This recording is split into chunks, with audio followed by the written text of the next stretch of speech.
There may not be an actual Pro Bowl game this year, but the Seahawks are still well represented with fan voting concluding on Monday. Which players look poised to participate in the Pro Bowl games and which ones should be going that maybe aren't in consideration? Rob Rang and I are going to be discussing and debating on our latest Locked On Seahawks. You are Locked On Seahawks, your daily Seattle Seahawks podcast. Part of the Locked On Podcast Network. Your team every day.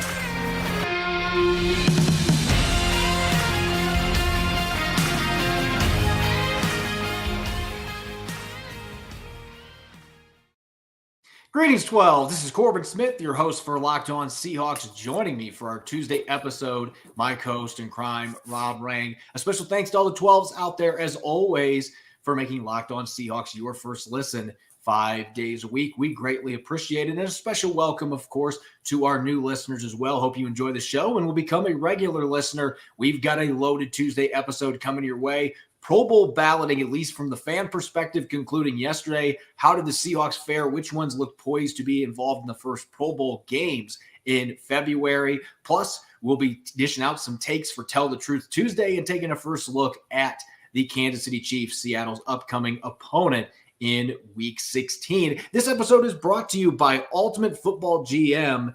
Ever dreamed of becoming an NFL GM and managing your football franchise? Then this game is definitely for you. To download the game, just visit ultimate-gm.com or look it up on the App Store. Our listeners get a 100% free boost to their franchise when using the promo code LOCKEDON, all caps, in the game. Now for your lead story here on our Tuesday edition of Locked On Seahawks. The Pro Bowl is just around the corner. It's not going to be the same as it's been the last 30, 40, 50 years where there's actually going to be a tackle football game. Really, it's been a long time since there was a real tackle football game, hence why the Pro Bowl, as we know it, is not going to be around this year. But there's still voting. There's still going to be a Pro Bowl All-Star showcase with plenty of contests, pitting the best of the best against one another. There's going to be a flag football game as well. And Rob, the Seahawks are pretty well represented coming out of the fan voting, which concluded yesterday. Tariq Woolen and Jason Myers, number one in their respective positions in the NFC. Quandre Diggs, Jordan Brooks, Geno Smith, and Nick Ballore finishing second at their respective positions. So even though Seattle has had a bit of a free fall as of late, a lot of players getting recognition as potential Pro Bowlers, with coaches as well as other players still to weigh in with their votes, and the final rosters being released on Wednesday. Yeah, I think that's a really cool acknowledgement of the fans. It just shows how, in tune that they are. Because you're talking about a veteran, of course, in Jason Myers, who has rebounded from last year's poor season to just lead all of the NFL in field goal percentage. He's only missed one field goal all season, and that was way back in Week 4 against Detroit. I think it was October 2nd. So we're talking about 2.5 months ago. And Jason Myers has been absolutely fantastic. And then, of course, the rookie, Tariq Woolen, who has been one of the biggest stories in all of the NFL. But again, there's a lot of fans out there outside the Pacific Northwest who apparently are paying attention to just how dynamic Tariq Woolen has been. He's also, tied with Chauncey Gardner-Johnson for the NFL lead in interceptions. I think that he should be the runaway pick for Defensive Rookie of the Year, with all due respect to Sauce Gardner and Aiden Hutchinson and some of the other fantastic rookies this season. So it's just exciting to see so many fans across the NFL spectrum recognizing the truly spectacular seasons that Tariq Woolen and Jason Myers have had, and then as well as Geno Smith especially. I think that, it's hard to imagine a scenario in which you really saw Geno Smith get the MVP or all-pro kind of votes that perhaps his play at times this season has warranted. I mean, consider that you got guys like, Jalen Hurts was going nuts, Dak Prescott, Kirk Cousins. I mean, there's just, the list goes on and on. But at the same time, Geno Smith leading all of the NFC in touchdown passes. And of course, the completion percentage, the efficiency we've talked about all season long. I think he's very rightly serving in that number 2 spot, at least right now, among NFC quarterbacks. Yeah, I'd be really surprised when we get done with the coaches and players voting if Geno Smith is not one of the Pro Bowl quarterbacks that's selected, just because of the numbers you just mentioned. And I know the team has not been playing near as well here as of late, losing 4 out of 5 games. But I would not pin a lot of that on Geno Smith. He still had some really big games that have ended up being losses, and really Seattle would have got blown out if not for his presence under center, especially with the lack of a run game. And so I think Geno Smith, Tariq Woolen, and Jason Myers, they can all stake claims to being more than deserving to be in the Pro Bowl. Nick Bellore has been really good on special teams. Again, I wouldn't have had any issue with him getting selected either. He's got 11 tackles on special teams to lead the Seahawks, continues to be one of the best specialists in the NFL. So no beefs about those. Jordan Brooks obviously has the tackle numbers, but hasn't made the impact plays. And I feel like his play has really leveled off in the second half of the season. He's had issues getting off of blocks. Now he's dealing with a neck injury. It sounds like he's going to be able to play this week, but I don't know if he deserved to be in the top 2 or 3. And Quandre Diggs certainly has had a very uneven season. I wouldn't put him up there with the top 4 or 5 safeties, but right now he's number 2 in NFC voting. And some of that is name recognition, being a Pro Bowler each of the last 2 years. Speaking of name recognition, I just got to get to this right now. The Seahawks are going a couple voted to this Pro, like are players that are snubs. And Uchenna Nwosu would be one that maybe I would list, but he did finish 5th among outside linebackers in the NFC. So he at least got some recognition. But there's a couple of big names that are missing that we haven't mentioned that have had really good seasons. Rob, I'm going to throw it over to you. Looking at the Seahawks roster this season, who is a player that has been omitted from this voting or didn't get a top 5 selection in the NFC that you think has been snubbed in this process? Well, I think the easy one is to mention is DK Metcalf. I mean, talk about the fact that we are going to see a transition from the Pro Bowl to the pro games kind of a thing, where we're going to see some true athletic testing. Is there anybody in the NFL that you'd rather see, do that type of testing than perhaps like some matchups between Tariq Woolen, presumably going to get voted to the pro games, and of course DK Metcalf, his teammate. I mean, I think that would be fascinating to see them in the 40-yard dash or any other type of demonstration that it's not football, it's just pure athletic ability, measurable numbers kind of a thing. I think that would be fascinating. I think that DK Metcalf's production this season, his maturation, I think that the fact that he has become a little bit more of a polished all-around wide receiver, he's running a variety of more routes. I love the fact that he is saved some of his best performances against some of the best competition. Like Jalen Ramsey or whoever the case might be. I mean, I think he's been spectacular. And so I think that he was frankly a shock to me that he is not among the top 5 wide receivers voted so far, at least in the NFC, according to many who are reporting this on all over social media. Yeah, I'm going to go with a different receiver, and not to knock on DK Metcalf because he's obviously had a very strong season. He has made a lot of improvements as a route runner and being more active in the short to intermediate passing game, but he's not even leading the Seahawks in receiving yards. That would be number 16, Tyler Lockett, who, by the way, just taking a little side note here, Pete Carroll gave a very positive update on him today. He had his hand surgery yesterday. Sounds like he's got a very good shot to get back after missing just 1 game. We'll see if that actually happens, but they're hoping he's going to be in the lineup against the Jets. But nonetheless, he's almost to 1,000 receiving yards for a 4th consecutive season. He'd become just the 2nd player in franchise history, joining Steve Largent as the only players to achieve that feat. Earlier this year, had 6 straight games, a franchise record with a receiving touchdown. And we get to see the consistency, the reliability from Tyler Lockett week in, week out, his savvy route running, his ability to be a ballet dancer along the sideline, to somehow get his feet in bounds. The touchdown he had a couple weeks ago against the Carolina Panthers being the most recent example. He just week in, week out puts up big numbers. He is outstanding at knowing where the sticks are and moving the chains. He plays bigger than his size, and yet he's still somehow, with all the numbers he puts up year in, year out, he is still somehow criminally underrated. I don't know how Tyler Lockett is not in the top 5. I know there's a ton of receiving talent in the NFL, but there were so many question marks for Lockett and Metcalf going into the season. How good are they going to be without Russell Wilson? Well, statistically, they've been pretty much on par with what they were with Russell Wilson, maybe slightly less receiving yards and touchdowns, but these two have still feasted with Geno Smith at quarterback. I think that's got to stand for something, especially for a player like Tyler Lockett. So I think you could make the argument, just as you did with DK Metcalf, both of these receivers, I'm not sure why they don't get more love nationally. Part of it is there are so many other receivers in the league that are elite talents, and it's a position that year in, year out, it seems like the draft is just loaded with players. You can thank 7-on-7 and the way the game has changed. Everybody wants to be a wide receiver now, but I just don't know how Tyler Lockett, of these two especially, can't get into that top 5 when year in, year out, he is one of the most productive players in the NFL. He's just been a beacon of consistency. He's a superstar, and he doesn't get that treatment nationally. In Seattle, he certainly does, but not nationally. When we come back, we are going to dish out our Tell the Truth Tuesday takes. We're going to be looking at offense, defense, and special teams coming out of last week's loss to the 49ers and heading into the final 3 games of the 2022 season. We'll get to those here in a moment.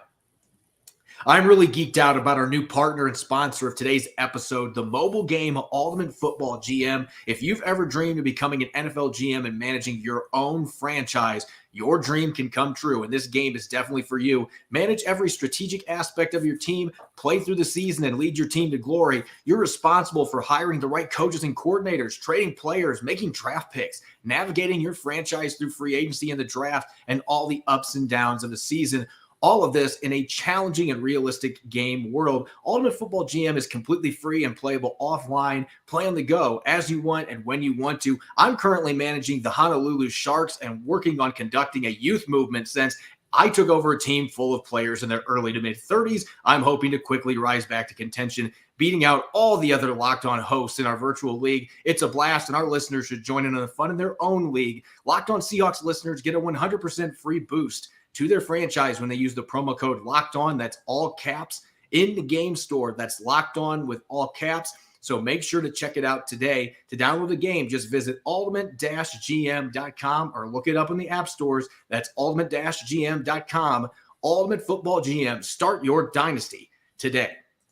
Turo is the world's largest car-sharing marketplace. With Turo, you can book any car you want, whenever you want it, from a community of local hosts. Browse a huge selection of vehicles for just about any occasion or budget across the U.S., Canada, the UK, and soon in Australia. Book a spacious SUV or minivan for a family road trip. Get a classic or luxury car for a special event, birthday, or holiday. Find affordable economy cars if you're on a budget and just need to get from A to B. Test drive that new electric vehicle you've had your eyes on to see how it fits in your everyday life. Many Turo hosts can even deliver the car right to you, and every trip is backed by liability insurance. Terms, conditions, and exclusions apply. Ditch the boring rental car and find your drive at Turo.com. You're listening to the Tuesday edition of Locked On Seahawks. I'm your host, Corbin Smith. Glad to be joined, as always, by my good friend and co-host, Rob Rang. And a special thanks to all the 12s out there, as always, for making Locked On Seahawks your first listen 5 days a week. We greatly appreciate it. For your second listen, make sure to check out the Locked On Sports Today podcast. From the games that matter the most to the biggest stories in sports, go beyond the scoreboard and behind the scenes with local experts and insights only Locked On can provide. Locked On Sports Today, it's available on the Odyssey app, YouTube, and wherever you get your podcasts. All right, Rob, it's Tell the Truth Tuesday. We didn't get to do this last week because we had the abbreviated week, a game coming up on Thursday. Time to dish out some hot takes, some last-minute takeaways from Thursday's loss to the 49ers, maybe some foreshadowing heading into the final 3 games of the season. As always, going to give you the mic first. What's the first thing on your mind here for Tell the Truth Tuesday?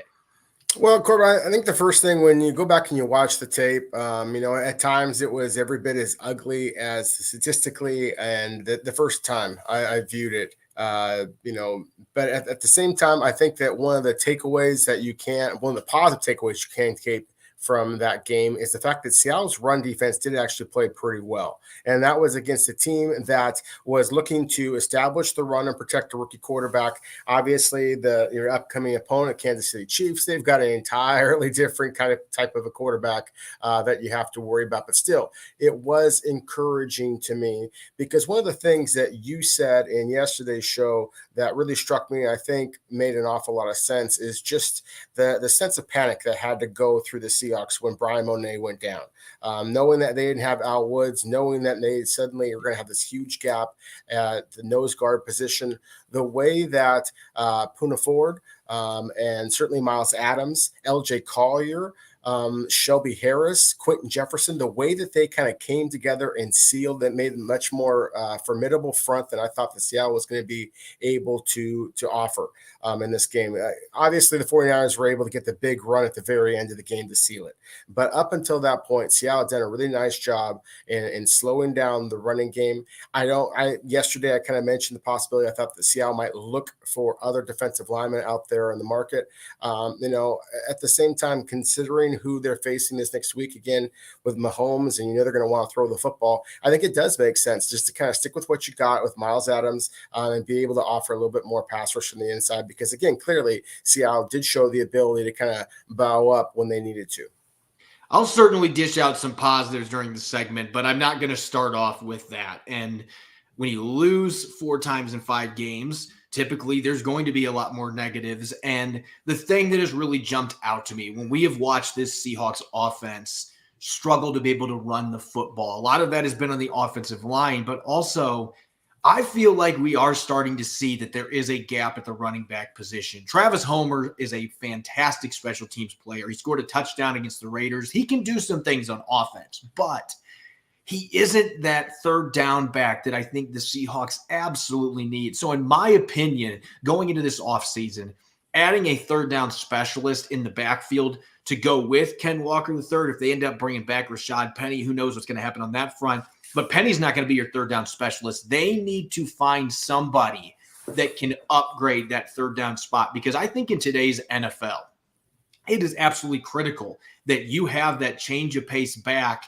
that can do a lot of damage sliding out as a receiver, can catch the ball out of the backfield and make people miss, can block in pass protection. Homer's been great in that aspect, but he's been so inconsistent as a runner and as a receiver. And DJ Dallas, I think, is a solid player. He gets the most out of his talent, but he lacks the burst. And it's unfortunate. If he was a little bit faster, had a little bit more explosiveness to go with his hands out of the backfield, I think he would check off this box.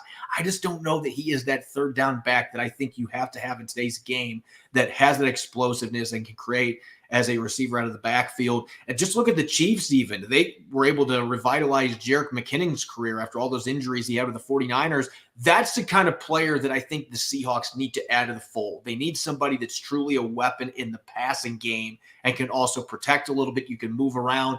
And while Travis Homer and DJ Dallas are solid NFL running backs, I just don't know that they are the third down back that the Seahawks need. And so I think that that is an area that is kind of a low-key area of concern for the Seahawks going into this offseason, especially with Homer heading to free agency and Rashad Penny going to free agency.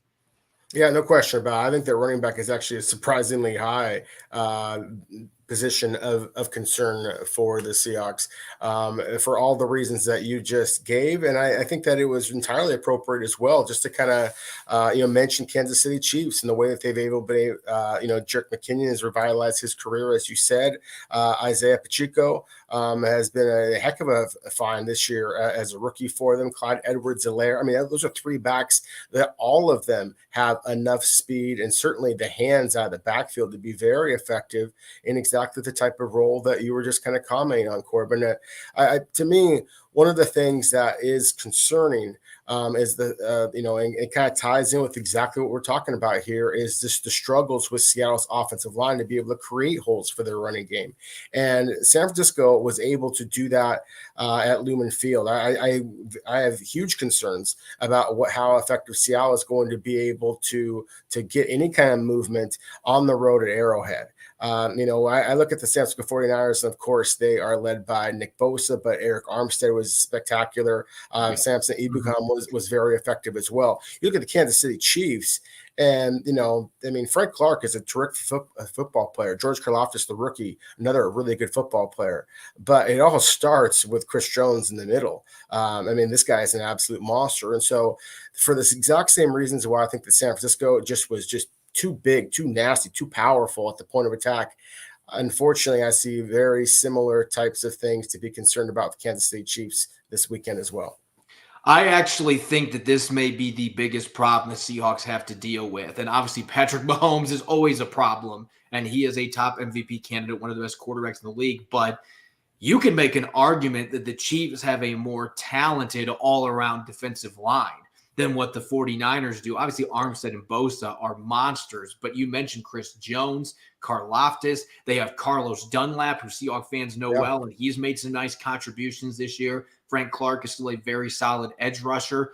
So maybe the 49ers have the more elite talent. Nick Bosa, arguably the best pass rusher in the NFL. Armstead is one of the best interior rushers in the league, but Kansas City's got a bunch of horses up front. And so I think that is going to potentially cause a problem for the Seahawks. I want to switch gears to the Seahawks on defense a little bit because we talked about this some yesterday. They're kind of in the crosshairs here. You're 7-7. You're still playing for the playoffs. That's not going to change. Pete Carroll wants to win football games. He wants to advance to the postseason. But you're also a rebuilding team. You've got some injuries. You've lost 4 out of 5. And you've got some players at some key positions who may not be back next season. And one of those is Cody Barton. And I've talked about it some earlier this year. I think Cody Barton has improved a lot as the season has progressed. I think he's playing better football. I thought he played better the other night than a lot of fans are willing to admit. I actually thought Jordan Brooks was the linebacker that struggled more in that game against San Francisco. But Barton's a free agent this offseason. If you don't think that he is going to be a starter beyond this year, you don't think you're going to re-sign him, I think that you are now in the crosshairs where you got to start seeing if other guys that are going to be under contract next year can play some snaps for you. Make it a little bit of an audition. I'm not saying start John Radigan or Tanner Muse, but give them some snap defense these to see where they fit in. I'm especially intrigued by Radigan because we saw what he did his last year at Army. This guy was a tackling machine. He's got enough size. He's a very heady player. He's got great instincts. He's physical. I actually think he might be a better fit for this 3-4 defense than what Cody Barton is. But we don't know until we get to see him on the field. And since he missed the preseason with his ACL injury, we didn't get a chance to see what he would look like. And Tanner Muse, I thought, played really well the end of the fourth quarter, subbing in for Jordan Brooks. So why not see these two players that are going to be under contract next year or the next 2 years and see what you have there? It could play into your decisions come draft time as well, when and how early you decide to pick a linebacker. Yeah, I just in general am very much a fan of that idea at this point in the season, Corbin. Just to see, especially in the case of Radigan, and how impressed I was with how spry he looked, against San Francisco this past week. I was very impressed by him. He looked slimmer and quicker than I'd ever seen him. And so that is very encouraging, considering the fact that he's coming off, of course, the major leg surgery. So to me, that is somebody that I can definitely get behind, trying to see some extra playing time. I go back to the offensive line. I just don't know what you're getting out of Gabe Jackson over Phil Haynes at this point. I understand that he's a veteran, and I certainly understand, the matchup that you are now facing, as we just talked about, with Kansas City Chiefs at Arrowhead with a terrific defensive line. And I would agree with you. I think that they are a more complete team than the 49ers. The Chiefs are the team I picked to win the Super Bowl, and I've seen no reason to suggest that they're not going to do exactly that.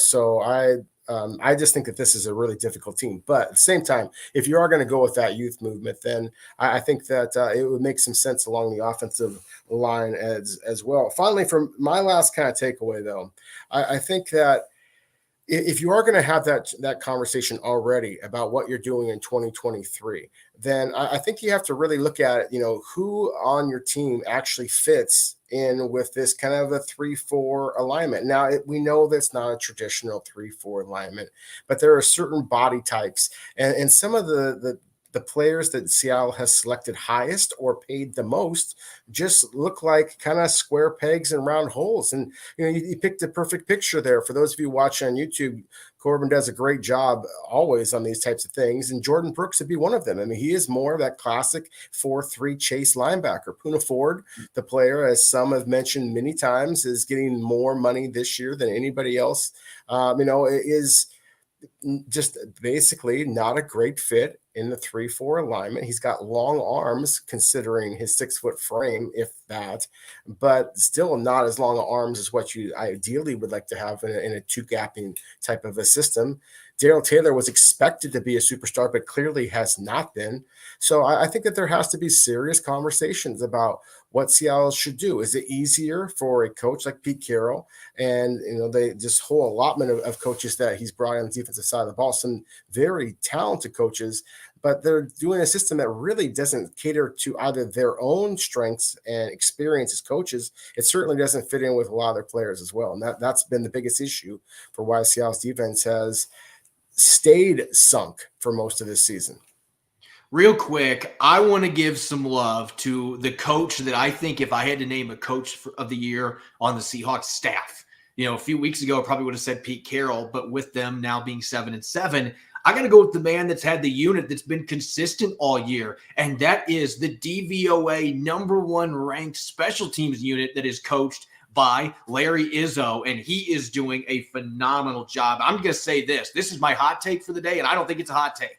Larry Izzo should be an under-the-radar head coaching candidate going into this next coaching carousel. Now, I don't know if Larry Izzo wants to be a head coach. I don't know that he's got the personality necessarily to do that. I don't know if that's an aspiration for him. He seems like he's totally comfortable being a special teams coach. But just think about what this unit has done. And I want you to remember in August, I can go back and replay some of our podcasts. What was one of the biggest worries for the Seahawks coming out of those preseason games? Why is their special team so bad? And it was atrocious in those preseason games. And some of those same guys are still playing significant snaps on special teams. And yet you look across the board, this team is #1, according to DVOA, in kick coverage. They're in the top 5 in punt coverage. They're #2 in net punt yards, in part because Michael Dixon's so darn good at punting, but also because guys are flying downfield and they are limiting return men. They forced 2 fumbles in that win over the Giants that were crucial. And then Jason Myers, he's 26 for 27 on field goals. His numbers are already better than they were 2 years ago. He's 6 for 6 from 50-plus yards. So that season 2 years ago was fantastic. This one has been an elite season from Jason Myers. And oh, by the way, they're in the top 7 as well in DVOA for kick return. And some of that has just been the last couple of weeks having Godwin Igwebuike in there that's brought a spark. But they were still in the top 10, top 12 before then for yards per return.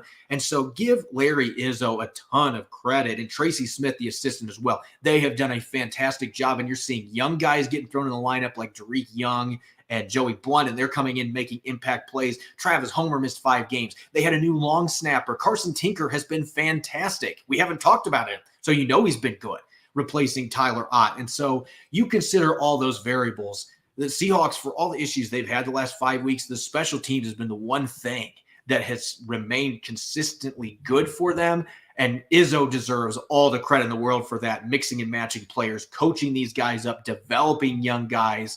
And again, I think he should be on the radar as a head coaching candidate. I don't know if he wants it, but this is the 3rd straight year they've been in the top 5 in DVOA for special teams overall. I don't think that is a coincidence. I think he is a damn good football coach, and he's doing a really good job for Pete Carroll's staff. Coming up next, we're going to take our first look at the Kansas City Chiefs, who's actually talked a little bit about him already on this episode, but we're going to look at some of the additions, departures, and Rob's favorite time of the week, talking some draft picks. The Chiefs have some very good rookies that are on their roster this season. Looking forward to breaking that all down when we come back here on our Tuesday edition of Locked On Seahawks. This episode is brought your way by Prize Picks. It's week 16 of the 2022 season, and I've got Dak Prescott bouncing back with a pair of touchdowns in a high-scoring affair against the Eagles. That might not seem like a bold leap, but with Prize Picks, it's easy to play daily fantasy and put those entries to the test. Pick 2 to 5 players. If they score more or less than their Prize Picks projection, you can win up to 10 times your money on any entry. There's no competing against other people. It's just you versus the projections available. And Prize Picks offers projections in any sport that you watch, whether it's the NBA, MLB, NHL, even boxing. Entries can be made in 60 seconds or less with safe and fast withdrawals. It's currently operational in over 30 states as well as Canada. Download the Prize Picks app or go to prizepicks.com and sign up to play daily fantasy sports. First-time users can receive a 100% instant deposit match up to $100 with the promo code Locked On. If you deposit $100, Prize Picks will give you $100. Don't forget to enter the promo code Locked On at sign up for an instant deposit match up to $100. You're listening to Tell the Truth Tuesday here on the Locked On Seahawks podcast. I'm your host, Corbin Smith. Glad as always to be joined by my co-host in crime, Rob Rang. Thanks to all the 12s out there who make Locked On Seahawks your first listen 5 days a week. We greatly appreciate it. And for your second listen, don't forget to check out the Locked On Sports Today podcast. They've got the biggest stories of the day, instant reactions, big game recaps, and the take of the day available in the Odyssey app, YouTube, and wherever you get your podcasts.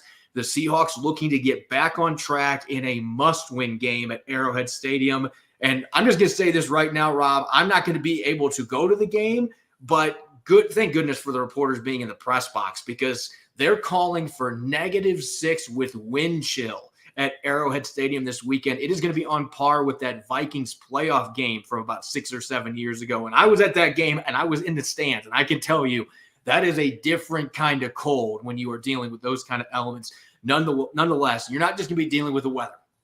You're going to be dealing with the AFC West champion Kansas City Chiefs. They just clinched another division title. I believe their 6th consecutive AFC West championship. They've been as consistent as any team in the NFL under Andy Reid. Patrick Mahomes is a superstar. They got tons of talent on the defensive side of the football, playmakers everywhere for Mahomes.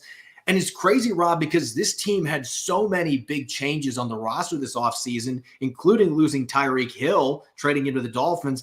A lot of people expected the Chiefs to take a big step back, and that has not been the case. No, it certainly has not been the case because as you're right, and obviously the Chiefs did trade away Tariq Hill. They kept the best weapon, at least statistically, over the last 7-8 years in the NFL in Travis Kelce.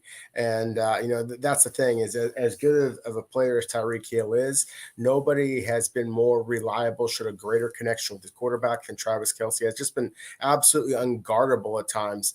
And of course, they've made some big additions as well, losing a dynamic speed threat and yet still trying to find it kind of changing their offense by getting the big physical slot receiver Juju Smith-Schuster from the Steelers. I thought was a big move. The speedster just Marquez Valdez-Scantling, and then of course, as you talked about before with Carlos Dunlap. Again, those of you who are looking on the YouTube screen can see him. There have been some huge additions to the Chiefs. There have also been some big some big departures. Tariq Hill, of course, being the biggest one. We just talked about Charvarius Ward from what he's done for the San Francisco 49ers this season, Tyrann Mathieu as well. And then the defensive line, Melvin Ingram and another former Seahawk, Jaron Reed, have all left. But to me, Corbin, you mentioned this a moment ago, and it kind of, I think probably tongue-in-cheek when you mentioned that, this is Rob's favorite time to talk about the draft class. It is my favorite time when I talk about the Kansas City Chiefs draft class and the Seattle Seahawks draft classes. To me, Corbin, they were easily the two top draft classes in this past year's draft. Absolutely spectacular. This is a team with the Chiefs that is getting stronger as the season goes. I know that they played poorly, but a lot of their young players are playing significant minutes for them, and you're not seeing them kind of hit that rookie wall the way you're seeing some of the other first-year players do. You are seeing them kind of pound through that wall. And so I'm really excited from just an evaluation standpoint to watch this game, albeit it may be the frigid game that you described earlier.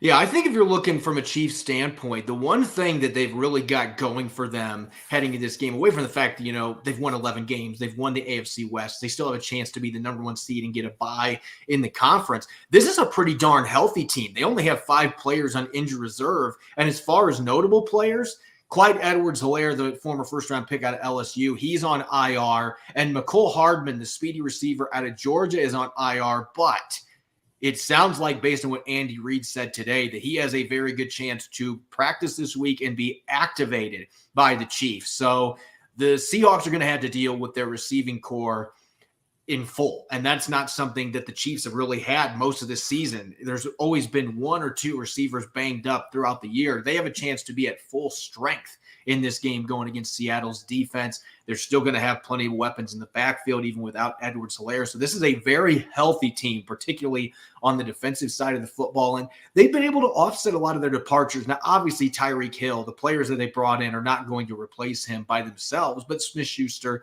and Valdez-Scantling have both made major contributions for this offense. They drafted Sky Moore in the second round, and he's done some decent things. Not a great statistical rookie season, but he's starting to come into his own a little bit. You're going to add Hardman to the mix there. This is just a very healthy football team that's got a lot of talent on both sides of the ball. They're very well coached. So I think when you put all those ingredients into play, and we're talking week 16, when you're a healthy team and you've won a bunch of games, you're getting healthier.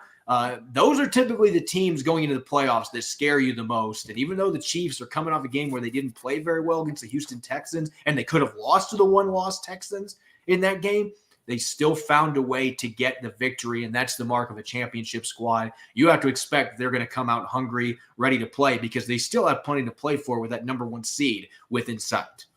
Yeah, exactly. And that's why I think that this is a pretty formidable matchup for a lot of different reasons for the Seahawks. But again, I just got to kind of gush about this draft class that Brett Veach and Andy Reid brought in together. Again, we've talked a lot about Seattle's draft class, and the Seahawks fans are going to be very familiar with a couple of these guys that the Chiefs brought. One of their very first picks, actually their very first pick, Trent McDuffie, of course, was a superstar, University of Washington.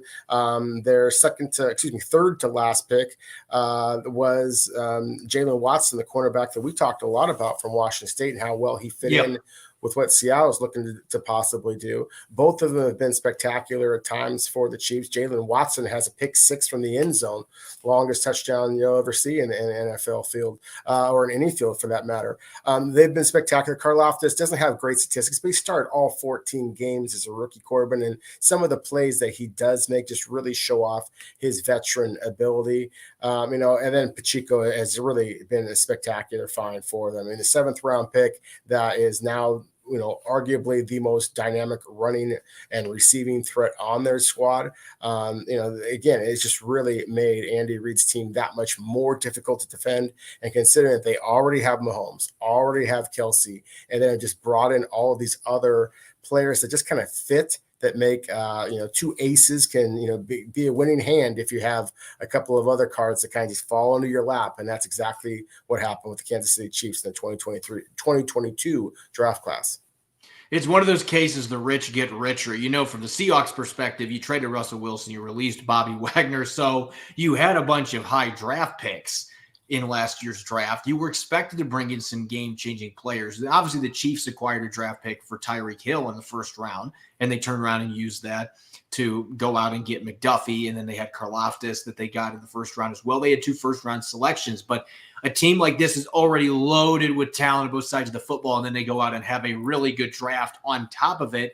It prolongs that window for them to continue winning, especially when you have a top 3 paid quarterback in the NFL like Patrick Mahomes. We know that can be debilitating for the salary cap, but if you were able to hit on draft picks with those cheap rookie salaries, especially some of the late round picks that you mentioned that the Chiefs appear to have hit on, and they did it last year as well, had several picks in day 3 that ended up becoming key contributors. So this Chiefs front office, they have done a fantastic job of building this team. And so in an odd way, you are going to see 2 teams that have 2 of the best rookie classes. They're at far different spots in terms of where the franchise is at. The Chiefs are in that win now mode, and yet they have a lot of really good rookie talent. The Seahawks, they're not to that point yet. They've been a surprise this year, winning more games than a lot of people thought they were going to, even with the recent struggles lately. But they're a team that they were in rebuild mode. They were looking to lean on rookies. The Chiefs, maybe not so much, but that has been the case. They have leaned a lot on their rookies. And again, that's just a case of the rich getting richer. And so it's going to be a very tough matchup for the Seahawks heading to chilly Arrowhead Stadium for Christmas Eve and a battle with the Chiefs. Speaking of matchups, coming up tomorrow, as always, we'll have Matchup Wednesday. We'll be looking at 6 key matchups, 3 for the Seahawks on offense, 3 for the Seahawks on defense, heading into this critical road game at Arrowhead Stadium. I'm Corbin Smith. You can follow me on Twitter at Corbin Smith NFL. You can follow Rob at Rob Rang. Make sure to listen to Matchup Wednesday tomorrow. Enjoy the rest of your Tuesday. Thanks for listening. Go Hawks.